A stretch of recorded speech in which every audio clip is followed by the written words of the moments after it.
Good morning. Now, come on, we're Unitarian Universalists. Come on, good morning. Good morning. Can't let the Baptists have all the fun. Right. First, thank you, Pam, for your help, and as always, Barbara Miller, for all your help and patience and many, many emails in putting together a message. I could be wrong. I think this is the first place I ever delivered a sermon. Yeah, about 4 years ago, 3 or 4 years ago. About 3 years ago, and I'm a minister now.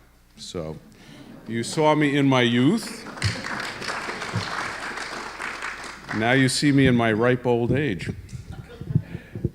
I want to recommend a couple of books to you before I start in the formal part of my sermon.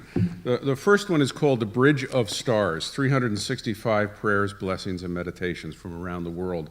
It's introduced by the Dalai Lama. And that's where that Iroquois prayer of thanks comes from. And if you're ever in a situation where you need a meditation for yourself at home or any kind of a public speaking engagement, it's a great source. It was recommended to me by a member of our congregation at home. Do we have anybody who enjoys movies? If you don't get them, you should. Roger Ebert, The Great Movies. It's 3 volumes. You will see all of your favorite films in here, and a whole bunch that you've never seen. And for the ones that you've already seen, when you read his essay about them, you'll want to watch it again. And when you read an essay about one you haven't seen, you can't wait to go out to Amazon and see if you can find it. It's a wonderful book. Janice gave me the first 2 volumes of the 3, and I'm working my way through them like a house on fire.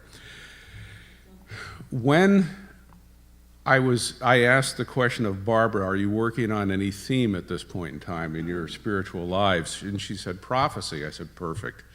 I wrote this sermon a few years ago, and I like it very much because it speaks so closely to the heritage of Unitarian Universalism. The quote that I used for the initial reading from Black Elk, he was a holy man of the Oglala Lakota Sioux tribe. He died in 1950. He was a contemporary of some of us, talking about how everything moves in a circle. And much of the sermon that I share with you today is based on a book, or the thoughts are from a book called The World's Religions by Huston Smith. And I recommend that book too. It's, I think, the best introduction to the world's religions that you'll ever find in understandable language. I've always said anybody with a good high school education can read that book and enjoy it immensely. And the point that Smith makes is that Jews are responsible for the critical change that made Western civilization possible.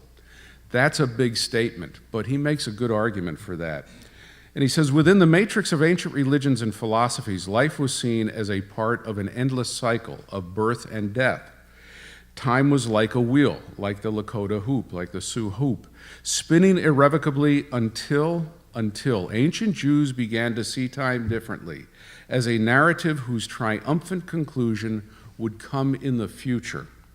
From this insight came a new concept of men and women as individuals with unique destinies, and our hopeful belief in progress and the sense that tomorrow can be better than today.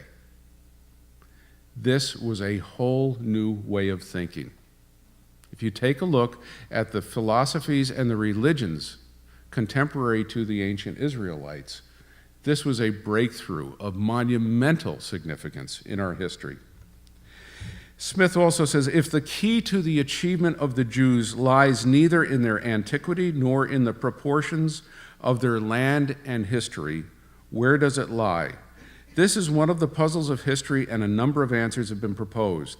The lead that we shall follow is this. The real impact of the ancient Jews lies in the extent to which Western civilization took over their angle of vision on the deepest questions that life poses. What lifted the Jews from obscurity to permanent religious greatness was their passion for meaning. Meaning in God, meaning in creation, meaning in human existence, meaning in history, meaning in morality, in justice, in suffering, in messianism, and meaning in God. Now, if you've got 4 hours, I'll tackle each one of them. I promise 15 to 20 minutes, and Janice has a little flag she's going to wave to me if I start going overtime. But let's start with the meaning of God and how that relates to us today. If you're a Unitarian Universalist, believing in a God or gods is optional. You're not required to. But take a look at the impact and the difference in the way of thinking that the Jews brought to us. By the way, one important thing, it was already mentioned in my blurb, the concept of prophecy to Jews and Christians and to Islam, to Muslims, is not someone who prophesizes, not someone who predicts the future. A prophet in those days was somebody who was appointed by God to speak on God's behalf. How can you separate the loonies from the real people who were anointed by God to speak on his behalf? We don't know. But a prophet was someone who was assumed to be a legitimate voice for God. So Abraham was the first, and Moses and David and all the others in Christianity and Judaism. And of course, the Islamic prophet, Muhammad, is considered one of the greatest ever. Hinduism and Buddhism teach us that the life we live is purely transitory. It's an illusion. The bodies we occupy have no more permanence than the clothes that we wear. In fact, according to the Hindu and Buddhist traditions, and to most Native American traditions, our lives are an almost endless, eternal cycle of life and death. And as we struggle to cleanse away the superficial impurities that prevent us from finding our true inner selves, as years and years and centuries and millennia go by, we shed all of the superfluous artificial parts of our spirit and eventually become part of the Godhead. This is called the Brahman or the Atman. This is when our spirit actually becomes part of God and we achieve nirvana. For Hindus and Buddhists, and for, again, many Native American tribes, human destiny has absolutely nothing to do with history, with the past. We can adjust our behavior according to the lessons we draw from history, but it will do no good in terms of the future of our human lives, nor in terms of our spiritual growth.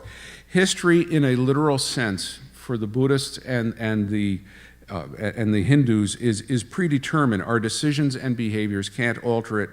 It's part of the cyclical nature of life and death. In India, history was simply unimportant. It holds no consequence for us other than perhaps our karma status, which is entirely unknown to us and only will become known when we complete our individual cycles of life and death and become one with the Brahma.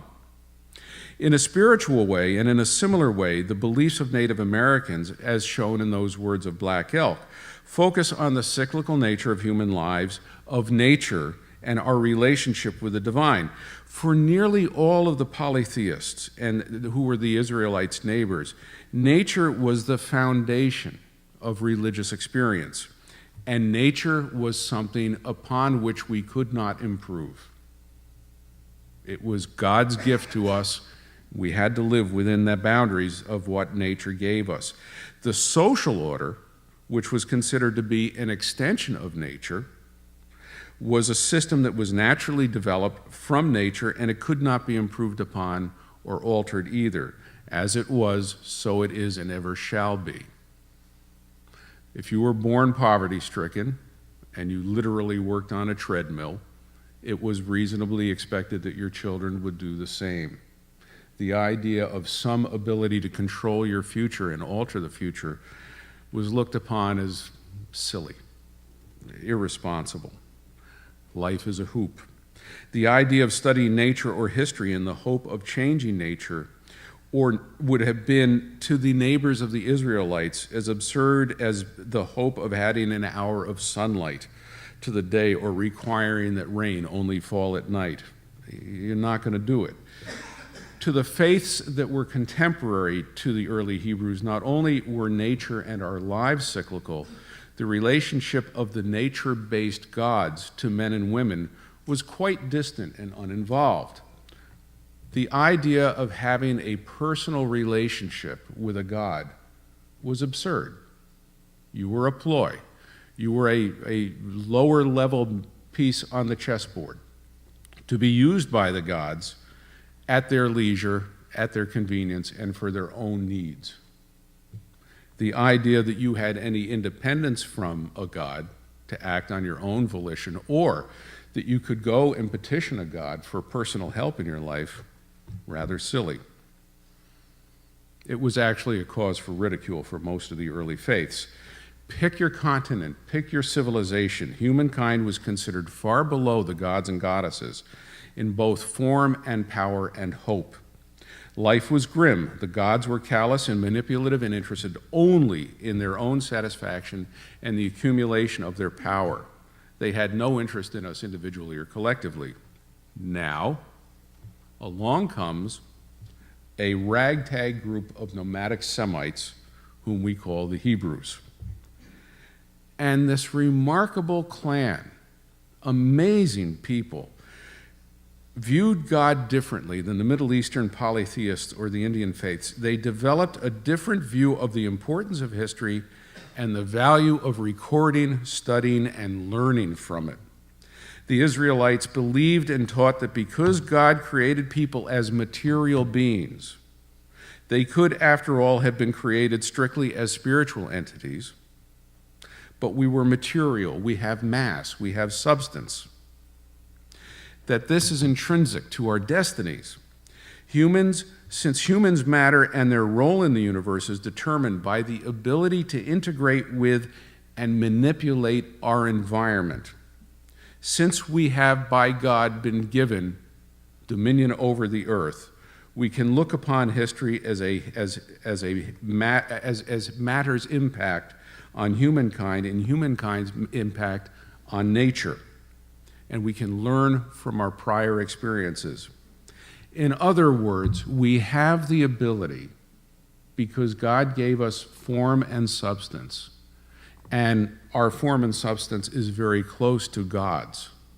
We have the ability to control the world that He gave us, the Eden that He gave us, to change it, and instead of moving in a circle, to move in a straight line and change our future and shape our destiny and improve our lives and the lives of our children. From the book of Deuteronomy, we learn, "Hear, O Israel, the Lord our God, the Lord is alone. You shall love the Lord with all your heart and with all your soul and with all your might. The Lord God you shall fear, Him only you shall serve, and by His name alone you shall swear. Do not follow other gods or the gods of the peoples who are all around you, because the Lord your God, who is present with you, is a jealous God." Now, whether or not you believe in a God, a Hebrew or a Christian or an Islamic God or any other kind of God or gods, this was groundbreaking spiritual territory in its time. It was quite remarkable.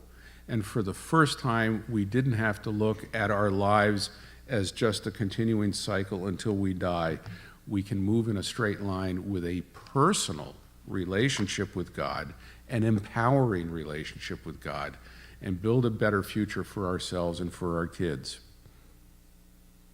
In terms of morality, our ability for compassion, which can turn into love, and the willingness to sacrifice our own lives that others might live. And on the other side, our ability for mistrust and xenophobia can lead to hatred, murder, and mass murder. We have the Ten Commandments. This is law. This is morality. This is new. This is one of the great gifts of the early Hebrew prophets. You shall not murder. You shall not commit adultery. You shall not steal. You won't lie or bear false witness against your neighbor. What the Ten Commandments prescribe in these areas are the minimum standards that make collective life possible. This is one of the great gifts of the Jews. I could go on for another half an hour, and you'd start nodding off. And as you can see, this stuff excites me. I think it's so interesting. Oh, by the way, Thomas Cahill, Cahill, wrote this book, The Gifts of the Jews, and it's one of 6 books he calls the hinges of history, and each one is more fascinating than the last. I can't say enough nice things about it. But in summary, what exactly are the gifts of the ancient Jewish prophets? Just a few of them. Historical, moral, culture, religious, and even technical stature comes not from the numbers of a political entity's population, but from the creativeness, the innovativeness, and the daring of their ideas. The Jews never held vast territories, and they had only a few cities that history records as notable. The Jews had ideas that were entirely new to mankind, remarkable in their audacity and courageous in their compassion. We had never seen the like of them before. There is only one God. This is new thinking. And not only is there one God, but he is concerned about each of us individually and all of us collectively. The Jews uttered the unutterable, the unthinkable, that the individual human mind, the course and destination of each distinct human journey is more important to all of humankind, and it's important to God himself. How we do because of his love for us is extremely important to us and for us. We not only can have, according to the ancient Jewish prophets, a personal relationship with God, we are required to. And God gave us dominion, he gave us the gift of this world, and we need to live within it responsibly. Take that into your Unitarian Universalist beliefs of care for the world, of living in a sustainable culture. We can track that back to the teachings of the ancient Jewish prophets. The ultimate goal for these prophets of human life is communion with God, to be achieved through adherence to his laws and compassionate devotion to the welfare of others.